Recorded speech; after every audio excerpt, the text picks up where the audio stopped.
Welcome back to English grammar classes 9th and 10th। आपको चल रहा था part of sentence, parts of sentence ये चल रहे हैं, जिसमें आप सब्जेक्ट और प्रेडिकेट बताया था। सब्जेक्ट्स के सभी भाग हो चुके हैं, अब प्रेडिकेट का विभाजन बताना है। तो हेडिंग डालेंगे प्रेडिकेट का विभाजन। प्रेडिकेट का विभाजन, शायद ये भी आप लिख चुके हैं। प्रेडिकेट का विभाजन कि जिस प्रकार सब्जेक्ट को विभाजित किया जाता है, उसी प्रकार प्रेडिकेट को भी 3 भागों में विभाजित किया गया है। ये आप कल बता चुके थे। वर्ब, नंबर 2 ऑब्जेक्ट और नंबर 3 कॉम्प्लीमेंट। शायद यहां तक आप लोगों ने कॉम्प्लीमेंट, शायद यहां तक आप लोगों ने लिख लिया होगा। वर्ब, ऑब्जेक्ट और कॉम्प्लीमेंट। अब बात आती, और उदाहरण देखिए। सबसे पहले उदाहरण दे दिया, जैसे राम बाट आ पेन।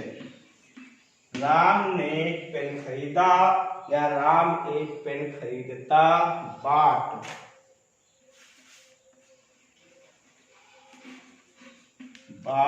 सुना देखिए उदाहरण को। राम बाट आ पेन। राम ने एक पेन खरीदा। अब देखिए, जो राम है आपका, ये आपका सब्जेक्ट है। क्या है? सब्जेक्ट है। राम सब्जेक्ट है और बाट ये क्रिया है। क्रिया से लेकर यहां तक का जो भाग है, ये आपका प्रेडिकेट है। प्रेडिकेट है। अब हम विभाजन किसका चल रहे हैं? प्रेडिकेट का। तो देखिए, बाट जो है ये आपकी वर्ब है। क्या है? वर्ब है। और आपेन, बाट क्या है? बाट आपकी वर्ब है।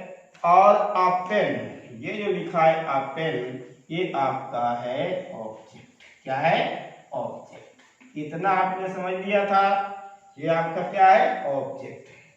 तो अब इसके बाद में इस उदाहरण में कॉम्प्लीमेंट नहीं दिखाई दे रहा। पूछेंगे कि सर जी, आपने प्रेडिकेट के विभाजन में प्रेडिकेट के 3 भाग बताए, वर्ब, ऑब्जेक्ट और कॉम्प्लीमेंट। तो देखिए, जो सकर्मक क्रियाएं होती है उनके बाद कर्म आता है, और जो वर्ब भी होती है उनके बाद जो आता है वर्ब भी, is, am, are, was, verb, इसके बाद में आपका कॉम्प्लीमेंट आता है। तो उदाहरण के तौर पर आप समझेंगे। देखिए, जैसे उदाहरण दे दिया, Ram is a teacher. Ram is a teacher. Ram एक अध्यापक है। यहाँ राम आपका सब्जेक्ट हो गया, इज अ टीचर आपका पूरा क्या हो गया? प्रेडिकेट हो गया। यहाँ पर इज आपकी हो गई वर्ब भी। वर्ब भी क्या हो गई?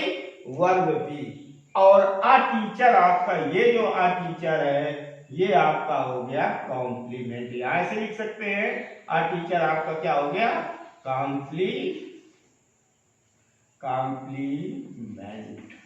इतना आपने समझ लिया कि हमने देखा कि सकर्मक क्रियाओं के बाद में ऑब्जेक्ट आता है, और वर्ब भी, is, am, are, was, verb के बाद में आपका कॉम्प्लीमेंट आता है। अब देखिए, इसको और स्पष्ट करने के लिए आप एक टेबल बना लेंगे, उससे और स्पष्ट हो जाएगा।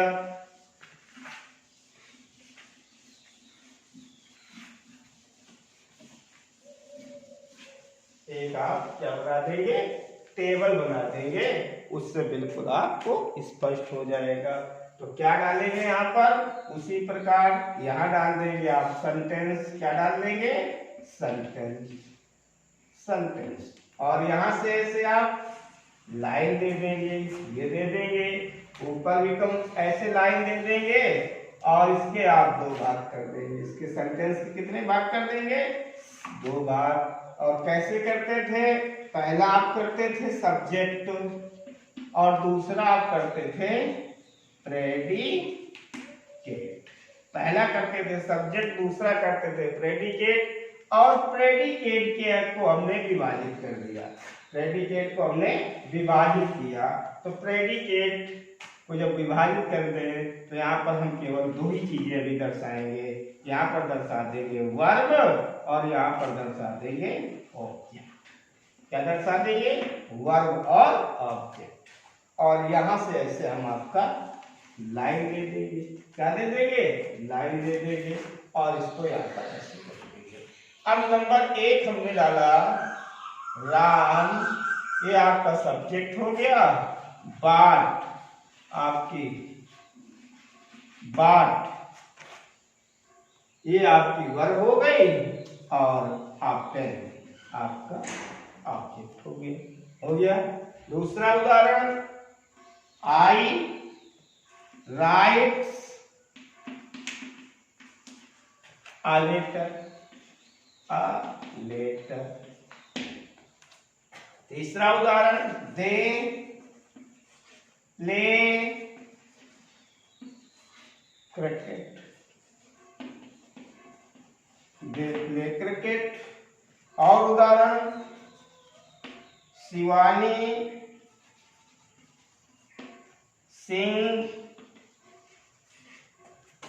sings a song। हो गया। और भी दें तो क्या हो जाएगा? राधा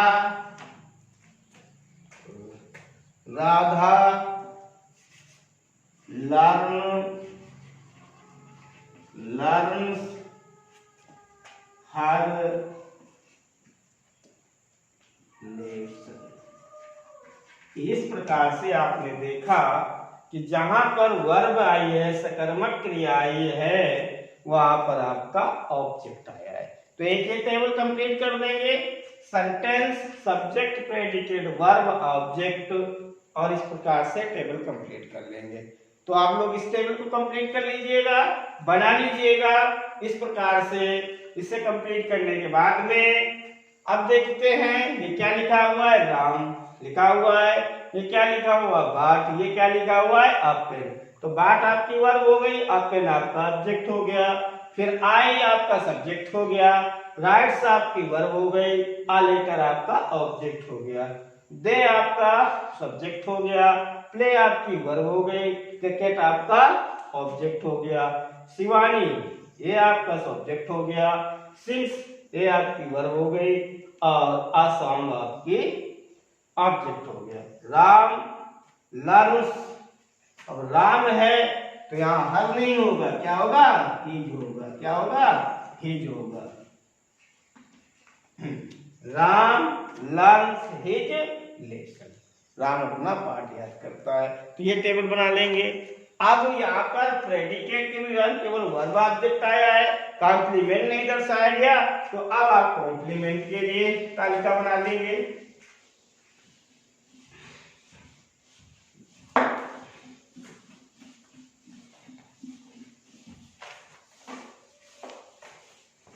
किसके लिए तालिका बना लेंगे? कॉम्प्लीमेंट के लिए। तो फिर उसी प्रकार से यहाँ पर आप वही प्रक्रिया करेंगे। यहाँ डालेंगे सेंटेंस, सेंटेंस के बाद में पुनः एक लाइन दे देंगे। इस प्रकार से ये बनाना अनिवार्य है सभी को टेबल। ये कर देंगे। सेंटेंस के उसी प्रकार आपने दो भाग कर दिए। यहाँ पर आपने डाल दिया सब्जेक्ट, और यहाँ पर डाल दिया आपने प्रेडिकेट डाल दिया। यहां से आपने ऐसे लाइन दे दी, ये लाइन दे दी। ये सब्जेक्ट आपका होता कौन है? नाउन और प्रोनाउन, यही तो आपका सब्जेक्ट होता है। प्रेडिकेट का विवरण यहां डाल देंगे वर्ब। क्या डाल देंगे? वर्ब। अब वर्ब क्या होती है? वर्ब बी, वर्ब बी एक तरह से कर देंगे, इसे है वर्ब, लेकिन इसका नाम क्या दे दिया? वर्ब बी, और इधर लिख दिया कॉम्प्लीमेंट। कितना समझ में आ गया होगा? फिर एक ऐसे लाइन दे देंगे। अब देखिए वर्ब बी, अब वर्ब भी आप जानते हैं कौन होते हैं, इज, एम, आर, वाज, वर। इनके बाद यदि कोई शब्द आता है तो क्या होता है, कॉम्प्लीमेंट होता है। जैसे राम इज आ टीचर, ये समझ में आ गया, कॉम्प्लीमेंट है। दूसरा बात, आई एम आ सिंगर। तीसरा, Shiva is a doctor, Shiva is a doctor. She is a good girl, she is a good girl. एक और उदाहरण दे देंगे, Radha is an intelligent girl. अब आप देख रहे हैं यहाँ पर वर्ब बी का रूप आया है और वर्ब बी के बाद जो आया है वो आपका कॉम्प्लीमेंट है। तो अब आपको समझ में आ गया होगा प्रेडिकेट के जो 3 भाग होते हैं, वर्ब, ऑब्जेक्ट, कॉम्प्लीमेंट। उनमें जहां पर ऑब्जेक्ट आता है वहां कॉम्प्लीमेंट नहीं दर्शाया गया और जहां कॉम्प्लीमेंट आया है वहां ऑब्जेक्ट नहीं आया है। अब ये टेबल बना लिया, तो अब जो पहला भाग आपका जो 3 भाग बताया, वर्ब, ऑब्जेक्ट और कॉम्प्लीमेंट, इनको समझिए।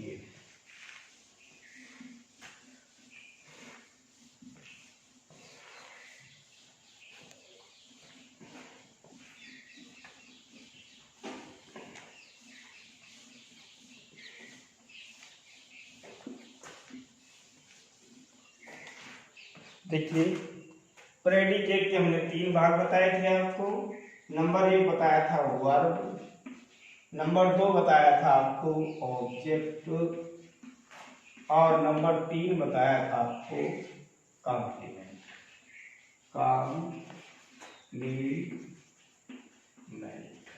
ये बताया था। वर्ब माने आप जानते हैं क्या होती है, क्रिया। ऑब्जेक्ट माने आप जानते हैं क्या होता है, कर्म। और कॉम्प्लीमेंट माने होता है पूरक। कॉम्प्लीमेंट माने क्या होता है, पूरक, यानी वर्ब, ऑब्जेक्ट और कॉम्प्लीमेंट। अब एक ही डालेंगे आप, वर्ब यानी वर्ब मीन्स क्या होती है, क्रिया। और क्रिया को परिभाषित क्या करते हैं, वह शब्द जो किसी कार्य का करना या होना प्रकट करे, करना या होना प्रकट करे क्रिया कहलाता है, क्रिया कहलाता है। क्रिया की परिभाषा समझ में आ गई होगी आप सबको। वह शब्द जो किसी कार्य का करना या होना प्रकट करे क्रिया कहलाता है, या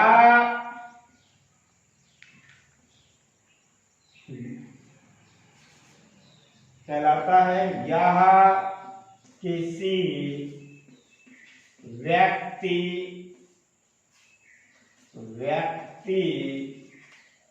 या वस्तु या किसी व्यक्ति या वस्तु के बारे में कोई बात बताता। ठीक, ये तो क्रिया की परिभाषा हो गई। अगर इसको इंग्लिश में डिफाइन करेंगे तो यहाँ पर वर्ब और definition DEFINITI definition poem. Definition क्या होगा? A verb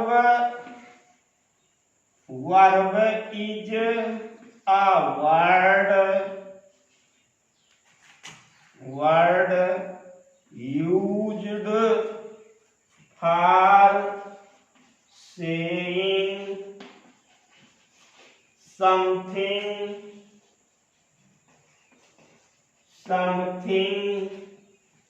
A verb is a word used for saying something about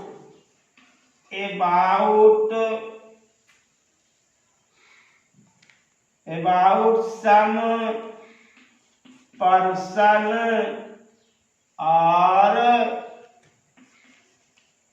thing। बात समझ में आ गई? Verb is a word used for saying something about some person or thing। क्रिया वह शब्द है जिसका प्रयोग किसी व्यक्ति या वस्तु के बारे में कुछ कहने के लिए किया जाता है। यानी क्रिया वह शब्द है जिसका प्रयोग किसी व्यक्ति या वस्तु के बारे में कुछ कहने के लिए किया जाता है। बात समझ में आ गई? जैसे मान लो हम एक उदाहरण दे दें, यही नीचे ही लिख देते हैं, नहीं आएगा तो ऊपर देखिए। जैसे हम उदाहरण दे दें, उदाहरण के रूप में Mohan wrote a letter। Mohan wrote a letter। Mohan ने एक पत्र लिखा। तो यहाँ देखिए लिखने का कार्य जो है ये मोहन है। मोहन क्या करता है? लिखता है। लिखा है तो कोई कार्य का होना हुआ, उसने लिखा है तो ये कार्य का होना दर्शाती है, ये सब दर्शाता है। इसलिए यहाँ पर रोट क्या हो गई? आपकी वर्ब हो गई। तो लिख सकते हैं उपरोक्त उदाहरण में रोट शब्द वर्ब है। क्या लिख सकते हैं? उपरोक्त उदाहरण में रोट शब्द वर्ब है। समझ में आ गई? किसी कार्य का होना या करना दिखाए। जैसे दूसरा हम लिख सकते हैं Ram is a singer. Ram एक गायक है तो है, राम है होना प्रदर्शित कर रहे हैं। इज तो इज आपकी क्या है? वर्ब है। इतनी बात समझ में आ गई। तो अब आगे चलते हैं ऑब्जेक्ट। किसमें चलते हैं? वर्ब आपको समझ में आ गया होगा, दो टेबल बनानी थी उससे समझ में आ गया होगा। अब आप चलेंगे, क्या करें? चलेंगे ऑब्जेक्ट।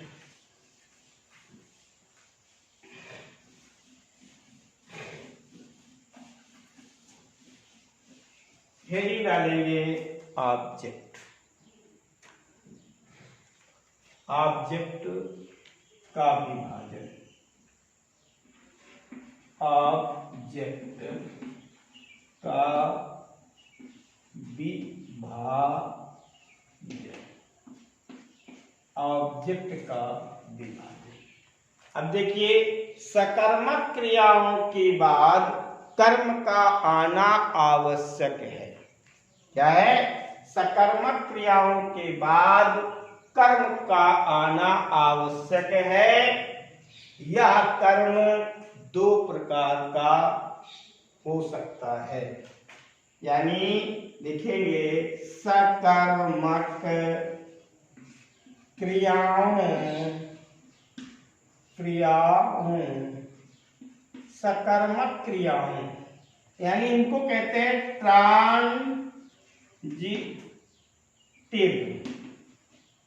Transitive verb. सकर्मक क्रिया का मीन्स होता है ट्रांजिटिव वर्ब। सकर्मक क्रियाओं ट्रांजिटिव वर्ब के बाद कर्म का आना आवश्यक है। सकर्मक क्रियाओं के बाद कर्म का आना आवश्यक है। यह कर्म दो प्रकार का होता है। ऐसे भी लिख सकते हैं, यह कर्म दो प्रकार का होता है। नंबर 1 कौन होता है? Number 1 direct object. और नंबर 2 क्या होता है? Indirect object. दो प्रकार का कर्म होता है, एक होता है डायरेक्ट ऑब्जेक्ट और दूसरा होता है इनडायरेक्ट ऑब्जेक्ट। डायरेक्ट ऑब्जेक्ट माने प्रत्यक्ष कर्म, और इनडायरेक्ट माने अप्रत्यक्ष कर्म।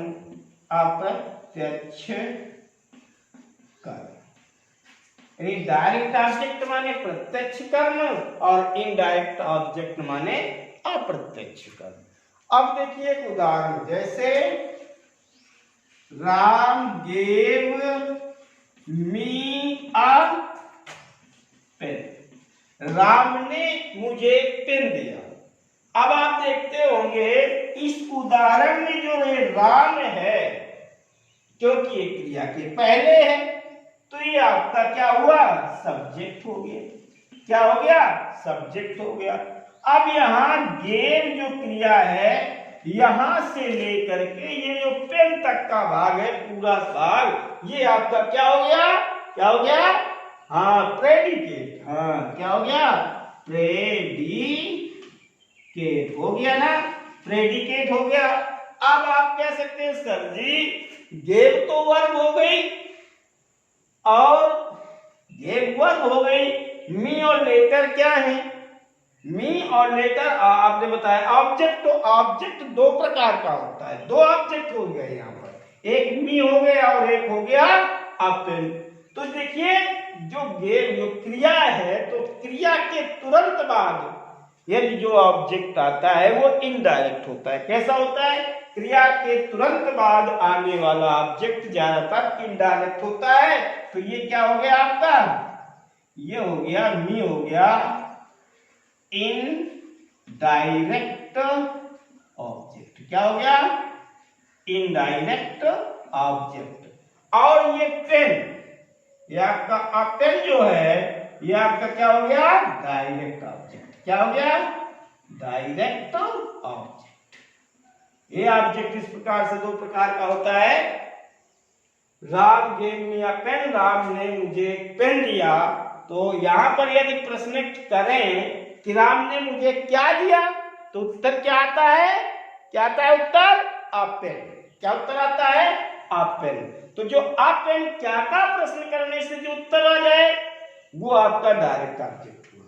ध्यान दीजिए, बहुत आसान है डायरेक्ट और इनडायरेक्ट ऑब्जेक्ट की पहचान करने में। दिए गए वाक्य में हम क्या का प्रश्न करें? राम ने मुझे क्या दिया, तो उत्तर क्या आता है? अपेन। अतः अपेन आपका क्या है? डायरेक्ट ऑब्जेक्ट है। और किसको या किसे का प्रश्न करें?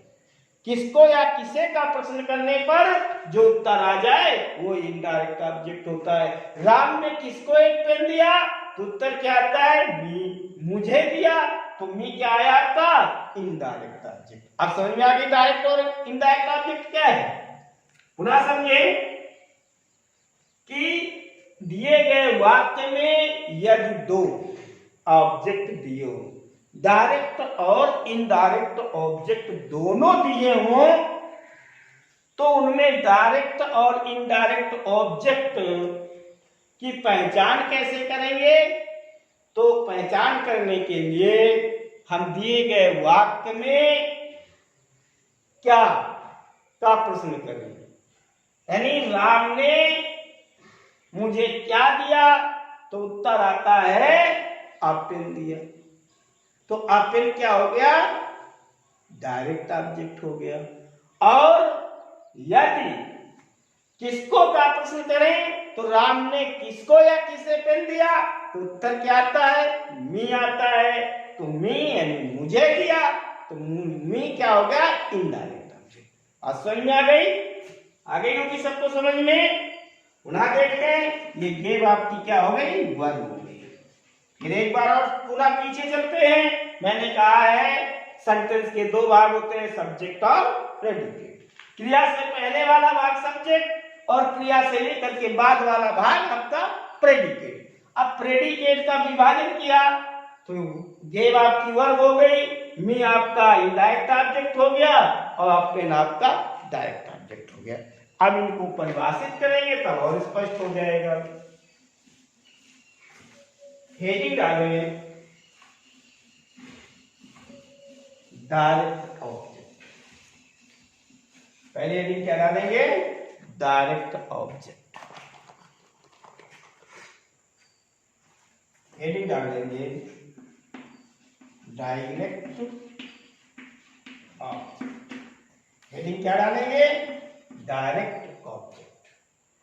परिभाषित कैसे करेंगे, डायरेक्ट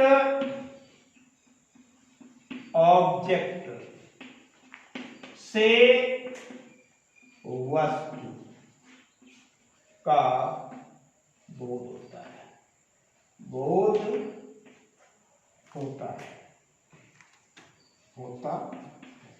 डायरेक्ट ऑब्जेक्ट से वस्तु का बोध होता है। क्या का प्रश्न करने पर, क्या का प्रश्न करने पर जो उत्तर आता है वह डायरेक्ट ऑब्जेक्ट होता है, वह डायरेक्ट ऑब्जेक्ट होता है। पुनः देखिए, डायरेक्ट ऑब्जेक्ट प्रत्यक्ष करने, डायरेक्ट ऑब्जेक्ट से वस्तु का बोध होता है। क्या का प्रश्न करने पर जो उत्तर आता है वह डायरेक्ट ऑब्जेक्ट होता है। जैसे हमने अभी एक उदाहरण लिखा था, राम गेव मी अ पेन। लिखा था कि नहीं लिखा था? मैंने एक उदाहरण लिखा था, Ram gave a pen, Ram ने मुझे एक पेन दिया। अगर इस उदाहरण में हम प्रश्न करें राम ने मुझे क्या दिया, राम ने मुझे क्या दिया, उत्तर उदाहरण में, उदाहरण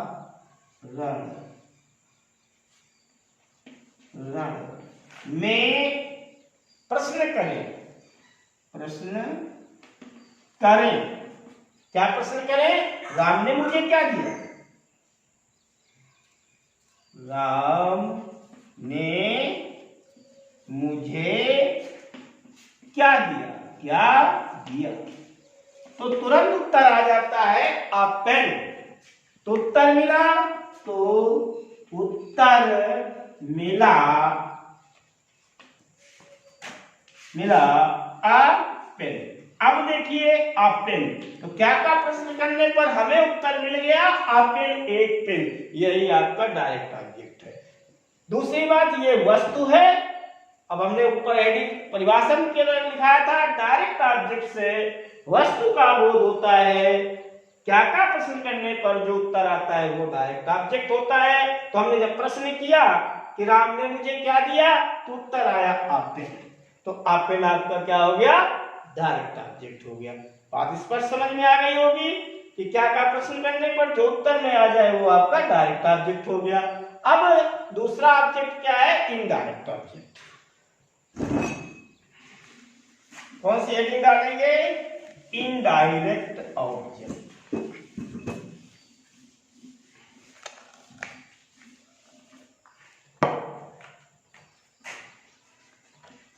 इनडायरेक्ट ऑब्जेक्ट, अप्रत्यक्ष कर्म, अप्रत्यक्ष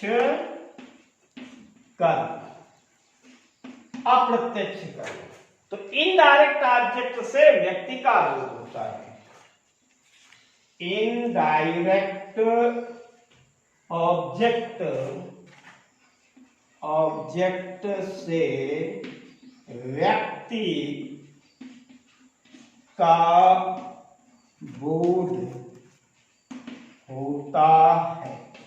इनडायरेक्ट ऑब्जेक्ट से व्यक्ति का बोध होता है, किसको या किसे का प्रश्न करने पर, किसको या किसे का प्रश्न करने पर जो उत्तर आता है वह इनडायरेक्ट ऑब्जेक्ट होता है। इनडायरेक्ट ऑब्जेक्ट होता है।